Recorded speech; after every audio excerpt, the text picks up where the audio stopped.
Lalu majulah semua orang Israel, dari Dan sampai Bersheba, dan juga dari tanah Gilead berkumpullah umat itu secara serentak menghadap Tuhan di Mizpa. Maka berdirilah para pemuka dari seluruh bangsa itu, dari segala suku orang Israel, memimpin jemaah umat Allah, yang jumlahnya 400.000 orang berjalan kaki, yang bersenjatakan pedang. Kedengaranlah kepada Bani Benyamin, bahwa orang Israel telah maju ke Mizpa. Berkatalah orang Israel, ceritakan, bagaimana kejahatan itu terjadi. Lalu orang Lewi, suami perempuan yang terbunuh itu, menjawab, Aku sampai dengan gundikku di Gibea, kepunyaan suku Benyamin, untuk bermalam di sana. Lalu warga kota Gibea itu mendatangi aku dan mengepung rumah itu pada malam hari untuk menyerang aku. Mereka bermaksud membunuh aku, tetapi gundikku diperkosa mereka sehingga mati. Maka kuambillah mayat gundikku, kupotong-potong dia, dan kukirimkan ke seluruh daerah milik pusaka orang Israel. Sebab orang-orang itu telah berbuat mesum dan berbuat noda di antara orang Israel. Sekarang kamu sekalian, orang Israel, telah ada di sini. Berikanlah di sini pertimbanganmu dan nasihatmu. Kemudian bangunlah seluruh bangsa itu dengan serentak, sambil berkata, Seorang pun daripada kita takkan pergi ke kemahnya. Seorang pun daripada kita takkan pulang ke rumahnya. Inilah yang akan kita lakukan kepada Gibea, memeranginya dengan membuang undi. Kita akan memilih dari seluruh suku Israel 10 orang dari tiap-tiap 100 orang dari tiap-tiap 1.000 orang dari tiap-tiap 10.000 untuk mengambil bekal bagi laskar ini, supaya sesudah mereka datang dilakukan kepada Gibea Benyamin setimpal dengan segala perbuatan noda yang telah diperbuat mereka di antara orang Israel. Demikianlah orang Israel berkumpul melawan kota itu. Semuanya bersekutu dengan serentak.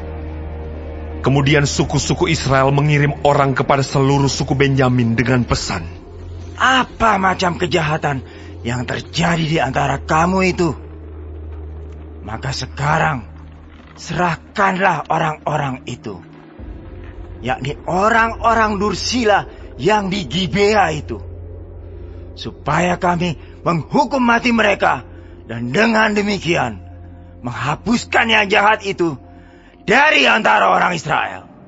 Tetapi Bani Benyamin tidak mau mendengarkan perkataan saudara-saudaranya, orang Israel itu. Sebaliknya, Bani Benyamin dari kota-kota lain berkumpul di Gibea untuk maju berperang melawan orang Israel.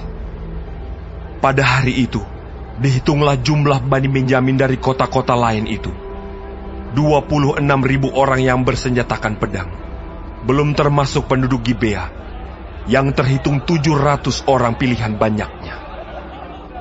Dari segala laskar ini, ada 700 orang pilihan yang kidal, dan setiap orang dari mereka dapat mengumban dengan tidak pernah meleset sampai sehelai rambut pun.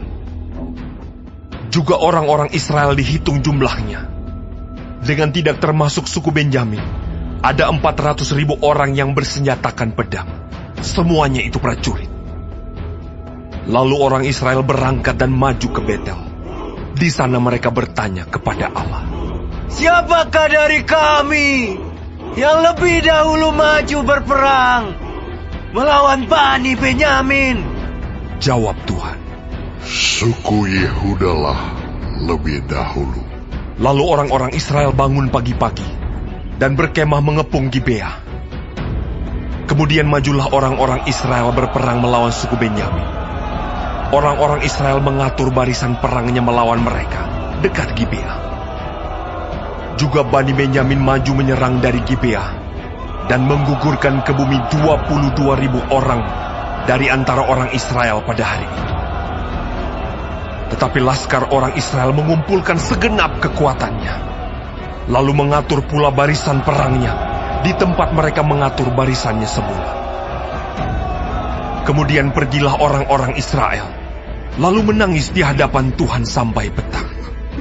Sesudah itu mereka bertanya kepada Tuhan, "Akan pergi pulakah kami berperang melawan Bani Benyamin, saudara kami itu?" Jawab Tuhan, "Majulah melawan mereka."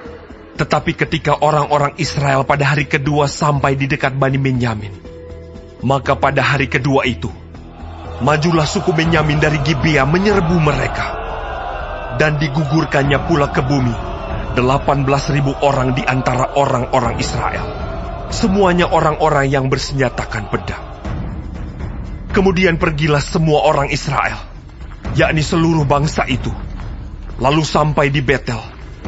Di sana mereka tinggal menangis di hadapan Tuhan, berpuasa sampai senja pada hari itu, dan mempersembahkan korban bakaran dan korban keselamatan di hadapan Tuhan. Dan orang-orang Israel bertanya kepada Tuhan. Pada waktu itu, ada di sana tabut perjanjian Allah. Dan Pinehas bin Eleazar bin Harun menjadi imam Allah pada waktu itu. Kata mereka, Haruskah kami maju sekali lagi untuk berperang melawan Bani Benyamin saudara kami itu? Atau haruskah kami hentikan itu? Jawab Tuhan, "Majulah, sebab besok aku akan menyerahkan mereka ke dalam tanganmu." Lalu orang Israel menempatkan penghadang-penghadang sekeliling Gibea. Pada hari ketiga, majulah orang-orang Israel melawan Bani Benyamin dan mengatur barisannya melawan Gibea seperti yang sudah-sudah. Maka majulah Bani Benyamin menyerbu laskar itu. Mereka terpancing dari kota, dan seperti yang sudah-sudah, mereka mulai menyerang laskar itu pada kedua jalan raya. Yang satu menuju ke Betel, dan yang lain ke Gibea melalui padang.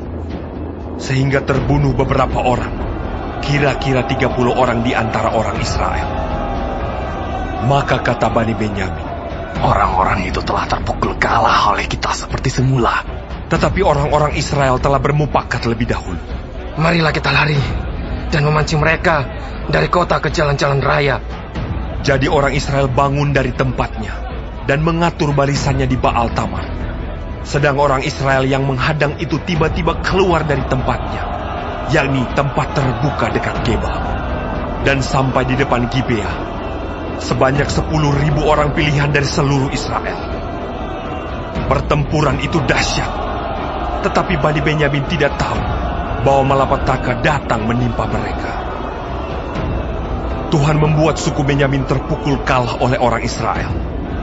Dan pada hari itu, orang-orang Israel memusnahkan dari antara suku Benyamin 25.100 orang, semuanya orang-orang yang bersenjatakan pedang. Bani Benyamin melihat bahwa mereka telah terpukul kalah.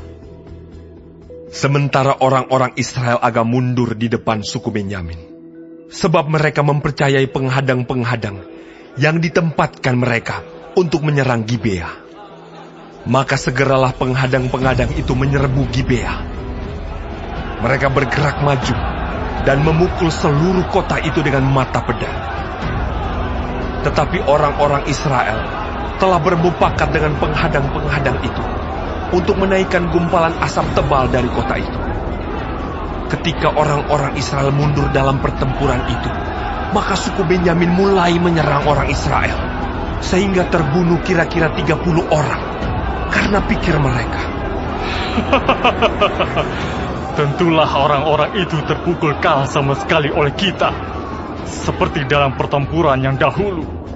Tetapi pada waktu itu, mulailah gumpalan asap naik dari kota itu, seperti tiang asap, suku Benyamin menoleh ke belakang, dan tampaklah kota itu seluruhnya terbakar. Apinya naik ke langit.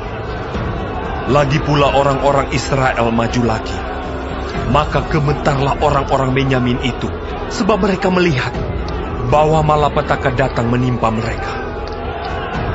Jadi, larilah mereka dari depan orang-orang Israel itu ke arah padang gurun. Tetapi pertempuran itu tidak dapat dihindari mereka. Lalu orang-orang dari kota-kota menghabisi mereka di tengah-tengahnya. Mereka mengepung suku Benyamin itu, mengejarnya dengan tak henti-hentinya, dan melandanya sampai di depan Gibea di sebelah timur. Dari Bani Benyamin ada tewas 18.000 orang. Semuanya orang-orang gagah perkasa. Yang lain berpaling lari ke padang gurun, ke bukit Batu Rimon. Tetapi di jalan-jalan raya masih diadakan penyabitan susulan di antara mereka. 5.000 orang. Mereka diburu sampai ke Gideon dan dipukul mati 2.000 orang dari mereka. Maka yang tewas dari suku Benyamin pada hari itu seluruhnya berjumlah 25.000 orang yang bersenjatakan pedang. Semuanya orang-orang gagah perkasa. Tetapi 600 orang berpaling lari ke padang gurun, ke bukit Batu Rimon, dan tinggal 4 bulan lamanya di bukit batu itu. Tetapi orang-orang Israel kembali kepada Bani Benyamin dan memukul mereka dengan mata pedang, baik manusia, baik hewan, dan segala sesuatu yang terdapat di sana. Juga segala kota yang terdapat di sana mereka musnahkan dengan api.